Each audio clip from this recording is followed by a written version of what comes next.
Et on est aussi dans un pays où on nous a vendu un type comme le Mozart de la finance. On se retrouve avec un type qui est devenu non seulement le Mozart de la défense, pas la défense, La défense. de la défense. Mais c'est plutôt de la défonce, mais comme ça. Alors, Elle va être bien cette émission. Elle va être bien. je me désolidarise pas de tes propos.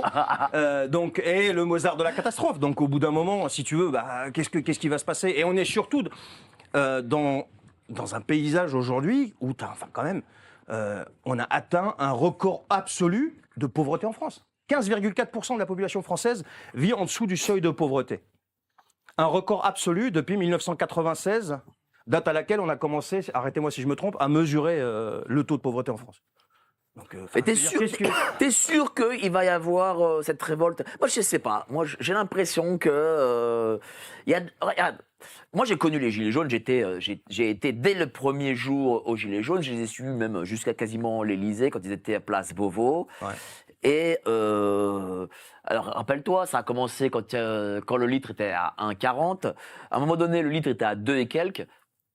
On n'a plus bougé. Et puis, j'ai l'impression que... Alors, je sais pas si c'est l'injection ARN, machin, là, que les gens ont pris dans la tête. Est-ce que peut-être ça défrise le cerveau? C'est possible. Mais moi, j'ai l'impression que les gens, ils sont plus dans le truc, en fait. Ils ont plus envie. Mais comment tu veux... à mon avis, allez, vas-y. Faut pas en vouloir au peuple français. Le peuple français, ça fait 20, 30, 40 ans qu'on travaille sur lui. Enfin, moi, je prends toujours l'exemple du pain et des jeux. À l'époque, l'empereur romain, dans la cité, arrêtez-moi si je me trompe, j'ai pas une grande culture générale, mais bon, ça au moins je connais. À l'époque de l'empereur romain, quand il voulait la paix dans la cité, il faisait quoi? Il faisait du pain, il donnait du pain, mais il organisait des jeux, et puis ça balançait du pain, il y avait l'exécution des esclaves, enfin, tu vois ce que je veux dire. Aujourd'hui, je suis désolé de vous dire, mais on a du pain, donc j'ai rien personnellement contre Hanouna, mais c'est celui qui fait le plus de cartons. Donc on a Hanouna, le divertissement, on a Netflix, on a tout ce que tu veux, et de l'autre côté, on a les aides sociales. Et au milieu, tu as un peuple qui est la classe moyenne, qui est obligé de bosser 40 heures par semaine pour boucler les fins de mois. Pas pour vivre, pour boucler les fins de mois, pour payer des factures.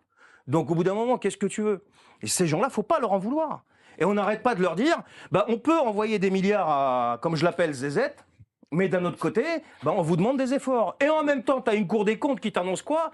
60 à 70 milliards de gabegie financière par an. Je me suis amusé à faire un calcul quand Bayrou, quand il buguait, là, quand il nous sortait ses 44 milliards de... Comment on appelle ça? D'économie, ouais. Enfin, tu regardes le rapport de la Cour des comptes, on nous explique qu'on perd 600 millions par jour.